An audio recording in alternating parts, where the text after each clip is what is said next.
Hello everyone, good morning. তোমরা সবাই কেমন আছো? আশা করি তোমরা সবাই খুব ভালো আছো, আর আমিও খুব ভালো আছি। সকাল সকাল ওয়েদারটা দেখো কি সুন্দর হয়ে আছে, শান্ত আর কি সুন্দর, মানে ঠান্ডা, মানে একটা হাওয়া বইছে আর ঝিরিঝিরি বৃষ্টিও পড়ছে। আমি ছাদে এসেছিলাম একটুখানি ভিডিও করার জন্য, আর তার সাথে চারিদিকটা দেখারও জন্য কীরকম লাগছে দেখতে। তো এসে দেখি বৃষ্টি পড়ছে, ছুটে ছুটে একটা ছাউনির তলায় এসে দাঁড়িয়ে ভিডিওটা বানাচ্ছিলাম, আর বৃষ্টিটা কিভাবে দেখাবো এটা ভাবছিলাম। হঠাৎ মনে পড়লো সিমেন্টের রেলিংয়ের ওপর যদি আমি ক্যামেরাটা ধরি তাহলে বৃষ্টির ফোঁটাটা সহজেই দেখা যাবে। তো সেই মতোই কাজটা করে ফেললাম। আর সত্যি কথা বলতে ভিডিও বানাতে বানাতে অনেক কিছু শিখে গেছি, আর সবার ভিডিও দেখতে দেখতেও শিখে গেছি। সবাই কত সুন্দর সুন্দর ভিডিও করে, সেটা দেখে দেখেই আজ নিজেও সুন্দর, মানে খুব একটা সুন্দর না হলেও অনেকটা সুন্দর আমি শিখে গেছি ভিডিও করতে। তো এত সুন্দর ভিডিও আমার প্রথম দিকে ছিল না। প্রথম দিকে যখন আমি ব্লগ শুরু করেছিলাম তখন যেভাবে ভিডিও বানাতাম সেটা দেখলে এখন মনে হয়, ইস, যদি আরেকটু ভিডিওটা ভালো করতে পারতাম তাহলে মনে হয় আরেকটু লোক বেশি ভালোবেসে দেখতো। তো যাই হোক, এখন অনেক কিছুই শিখে গেছি ভিডিও বানাতে বানাতে। আর ভিডিও করাটা না একটা শখে পরিণত হয়ে গেছে। পেশা কিনা জানি না, তবে একটা নেশা হয়ে গেছে যে ভিডিও একটা করতে হবে। দেখো কীরকমভাবে ক্যামেরাটা ঘোরাচ্ছি, তোমাদের ঘরগুলো দেখাচ্ছি যে আমার ঘরের সব কাজকর্ম কমপ্লিট হয়ে গেছে, একদম টিপটপ করে রেখে দিয়েছি। আর জানলাগুলো ঢেকে রেখেছি কেন যেন, রোদ আসছিল। এরপর জানলাগুলো একটু খুলে দেবো, কারণ বাইরেটা অনেকটা অন্ধকার হয়ে গেছে আর ঠান্ডা হয়ে গেছে। তো এখন জানলাটা খুলে দিলে বাইরের যে ঠান্ডা হাওয়াটা সেটা মানে আরামসে ঘরের মধ্যে ঢুকে যাবে, আর ঘরের গরম হাওয়াটা বাইরে বেরিয়ে যাবে। তার জন্য কী হবে, ঘরটাও ঠান্ডা হয়ে যাবে। আবার দেখো জানলার দিকে এগিয়ে যাচ্ছি, ওই যে দূরে লিচু গাছটা দেখছো, ওই লিচু গাছটার থেকে না লিচু মানে একদম লাল লাল হয়ে ঝুলছে। কেউ পারেও না, খায়ও না। যাদের বাড়ি তারাই খায় না, এটাই হয়। যারা খায় না ভগবান তাদের কাছেই দেখো ঝুড়ি ঝুড়ি ফল দেয়, আর যারা খায় তাদের কাছে ভগবান একটাও ফল দেয় না। এরকমই হয়, আমি এটাই দেখি যে যারা খেতে ভালোবাসে, যাদের দরকার তাদের কাছেই ভগবান কিচ্ছু দেয়নি, আর যাদের দরকার নেই তাদের কাছে ভগবান উপচে পড়ে দেয়। যাই হোক, এটা ভগবানের লীলা। আমার এটা মনে হলো তাই বললাম। দেখো জানলাগুলো খুলে দিয়েছি, কারণ জানলাগুলো খোলার পরে একটুখানি মানে বাইরের হাওয়াটা ঢুকছে, ফ্যান না চালালেও হয়ে যায়, ঠান্ডা একটা হাওয়া। আর ঘরে না সব লাইটগুলো জ্বেলে দিয়েছি, কারণ ঘরটা অন্ধকার হয়ে গেছিলো, মানে মনে হচ্ছে যেন রাত হয়ে মানে সন্ধে হয়ে গেছে, একটু পরেই রাত নামবে। তো ঘরের আলোটা জ্বেলে ভিডিওটা করছি। আলো না জ্বাললে ক্যামেরাটা মানে অন্ধকারে থাকে তো কিছু দেখা যায় না। আর দেখো জানলা দিয়ে বাইরের, আর মানে বাইরের প্রকৃতিটা দেখছো কতটা সুন্দর, গাছগুলো একদম সবুজ, মানে কি বলবো, সবুজে সবুজ হয়ে গেছে। আমার খুব ভালো লাগে সবুজ গাছপালার দিকে তাকিয়ে থাকতে, আর তাতে যদি দু একটা ফুল থাকে তাহলে আরও বেশি সুন্দর লাগে। এই জবা ফুল গাছটা দেখছো, এটাতে মানে গরমকালে একটাও ফুল ফোটে না, কিন্তু বর্ষাকালে জল পেয়ে গাছটা কিরকম তরতাজা হয়ে ফুল দেয়। আমগুলো ঝুলছে গাছে গাছে, মানে কি বলবো, মানে চারিদিকের ওয়েদারটাই সুন্দর হয়ে যায় বৃষ্টি হলে। কিন্তু আমি উপরে আছি বলে তাই বৃষ্টিটা আমার খুব এনজয় করতে পারছি, কিন্তু যারা কাঁচা বাড়িতে থাকে, যাদের বাড়িঘর অতটা ভালো না, তাদের জন্য বৃষ্টিটা কিন্তু খুব কষ্টের। কষ্ট মানে অনেক কষ্টের। যারা রাস্তাতে থাকে তাদের তো বাদই দাও, তাদের আরও কষ্ট। সেই জন্য ওরা চায় যে বৃষ্টি যাতে না হয়, কিন্তু অনেকেই চায় যাতে বৃষ্টি হয়। যেমন আমিও আগে চাইতাম না বৃষ্টি হোক, এখন চাই যেন বৃষ্টি হয়, কারণ বৃষ্টি হলে একটু আরাম লাগে, গরমের হাত থেকে বাঁচা যায়। তো যাই হোক, রীতিমতো জানলার পর্দাগুলো খুলে দিয়েছি। পর্দা না, চাদর। এই চাদরগুলো আমরা রাত্রেবেলা একটু গায়ে দিই, আর দিনের বেলা জানলাতে খাটিয়ে দিই। জানলাগুলো খুলে দিয়ে একদম ঘরটা ঠান্ডা ঠান্ডা হয়ে গেছে, এবার যেন আরেকটু ভালো লাগছে। দেখছো এখন ঘরের লাইটটা অফ করে দিয়েছি, কিন্তু মনেই হচ্ছে না যে লাইটটা অফ করেছি, তাই না? কারণ বাইরে একটু পরিষ্কার হয়েছে, আলোটা একটু ঢুকছে। সকাল সকাল চান টান করে একদম ফ্রেশ ট্রেশ হয়ে কাজ ফাজ সেরে নিয়েছি, একদম ঘর যেন টিপটপ হয়ে আছে। আর বাবাই যেন একটু ঘুমাচ্ছে, ওই জন্য ঘরটা এত শান্ত। আর আমি কী করেছি, শুধুমাত্র ক্যামেরাটা অন করে, মানে মোবাইলটা অন করে ক্যামেরাটা অন করে দিয়ে ভিডিও করছি। আর মাঝে মাঝে দেখছি বাবাই এবার উঠে যাচ্ছে না, তো মানে কি আস্তে আস্তে যে আমি পা ফেলি না বাবাই ঘুমোলে, কি বলবো আর। কিন্তু ওর একটু যদি পাতাও খসে পড়ে গাছ থেকে, তাতে ওর ঘুম ভেঙে যাবে। আর বাবাই যেহেতু ঘুমোচ্ছে সেহেতু আমি তাড়াতাড়ি করে রান্নাটা চাপিয়ে দিলাম। বেশি কিছু রান্না করব না, ভাত, সোয়াবিনের তরকারি, ডাল, আর হলো আর কি করব, কুঁদরি ভাজা। গতকাল কুঁদরি এনেছিল, কুঁদরি আমি বলি ওই ছোট ছোট মানে একটা শশা, মানে শশাও ঠিক না, ছোট ছোট একটা সবজি হয়, ওটাকে কুঁদরি বলি।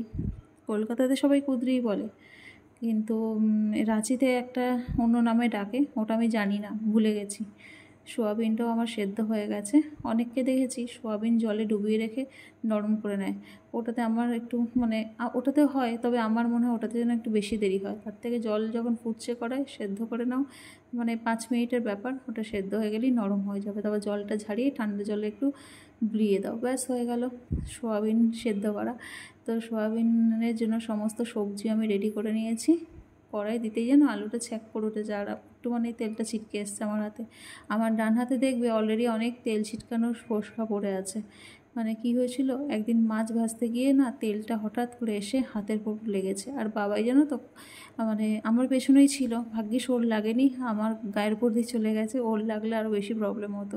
আমি রান্নাঘরে ঢুকলেই ও রান্নাঘরে ঘুরু ঘুরু করতে থাকে, ওই জন্য ঘুমোচ্ছে বলে তাড়াতাড়ি রান্নাটা চাপিয়ে দিয়েছি, কারণ রাত্রে খাওয়া দাওয়াও করতে হবে আর কিছুটা দুপুরেও চলে যাবে।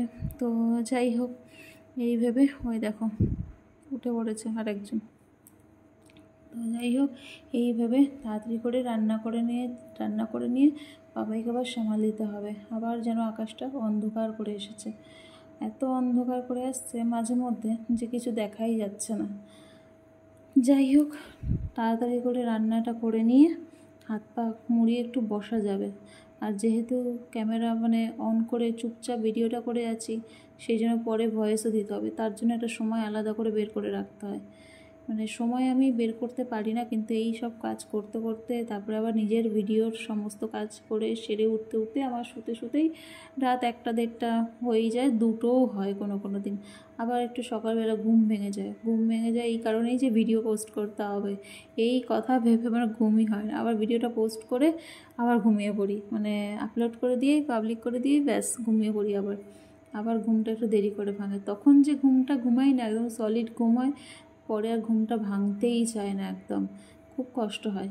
রাতে অনেকক্ষণ জেগে থাকতে পারলেও আমি সকালে তাড়াতাড়ি বিছানা ছেড়ে উঠতে পারি না, মানে আমার খুব ঘুম পায় তখন সকালবেলায়। এটা আমার এখনকার অভ্যাস নয়, এটা আমার চিরকালেরই অভ্যাস। রাতে অনেকক্ষণ জেগে থাকা যায়, কিন্তু সকালবেলা বা ভোরবেলায় ঘুম থেকে ওঠা ইম্পসিবল হয়ে যায়। কিন্তু জানি না বাবাই যখন স্কুলে ভর্তি হবে তখন কি করব। তখন তো আমাকে মানে সকাল সকাল উঠতে হবে, আর সকাল সকাল উঠলে কী হয় জানো, মাথাটা আমার জাম্প হয়ে থাকে, মানে ধরে যায় একদম মাথাটা, মানে ব্যথা করতে থাকে। আর যেহেতু আমার একটা মাইগ্রেন প্রবলেম আছে, মানে মাথা ধরার প্রবলেম আছে, সেহেতু এই প্রবলেমটা মানে মাথা যন্ত্রণার প্রবলেমটা আরও বেশি হয়। এইটাই ভাবতে ভয় লাগছে যে এখন তাও একটু ঠান্ডা ঠান্ডা গরম গরম মানে বর্ষার গ্রীষ্মের মাঝখানে আছি ওয়েদারটা, আর আমিও সেই ওয়েদারের মাঝখানে আছি। যখন এখানে ঠান্ডাটা পড়বে, মানে শীতকালে তো এখানের টেম্পারেচার মানে 3-4-এ নেমে যায়।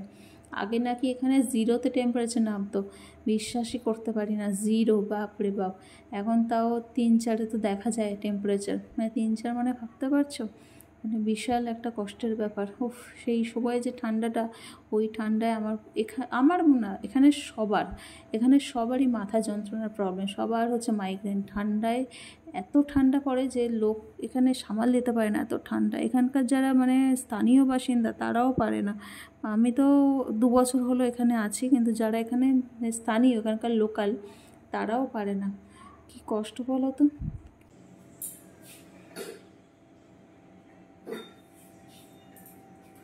রান্না বান্না সব শেষ করে বাসনপত্র সব ধুয়ে নিয়েছি, এখন হচ্ছে একটুখানি বাবাইয়ের জন্য জল ভরে নিচ্ছি। বাবাইয়ের বোতলটাও ধুলাম, কালকে বোতলটা ধোয়া হয়নি, আজকে বোতলটা ধুয়েছি, ওই জন্য বাবাইয়ের জন্য একটু জল ভরে নিলাম। আর নিজে একটুখানি জল খাবো, কাজ করতে করতে হাঁপিয়ে যাই, কত যে জল খেতে হয়। জল তেষ্টাটা পাচ্ছে, এখনো পর্যন্ত পাচ্ছে, এরপরে যখন আর একটু ঠান্ডা ঠান্ডা মতন পড়ে যায় তখন আর জল তেষ্টা পাবে না, জল খেতেও ইচ্ছা করবে না, কিন্তু ওই জোর জবরদস্তি একটা জল খেতে হয়। তাই এখন আর এই মাটির জগের জলও খেতে হচ্ছে না, মানে নর্মাল জলেই হয়ে যাচ্ছে। তো যাই হোক,